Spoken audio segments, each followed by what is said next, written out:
નામ ભાસ્કરભાઈ કનુભાઈ પટેલ છે. કાસોર ગામમાં આઝાદ ચોક મુકામમાં રહું છું. અને ગણપતિ મૂર્તિ બાબતે એક ભાઈની કલેક્ટરને અરજી હતી, કિરીટભાઈ સોમાભાઈ પટેલના નામની, કે અહીંયા જાહેર રસ્તા પર મૂર્તિ મૂકવી નહીં. એ બાબતે અમારે આજે આવેદનપત્ર આપવા આવવું પડ્યું.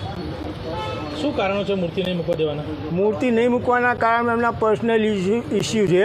એમના પુત્ર કિરીટનો લગભગ 2 વર્ષ અગાઉ 7 વર્ષ વહીવટ કર્યો, પણ અમુક કારણસર એ ભાઈનો વહીવટ લઈ લેવામાં આવ્યો.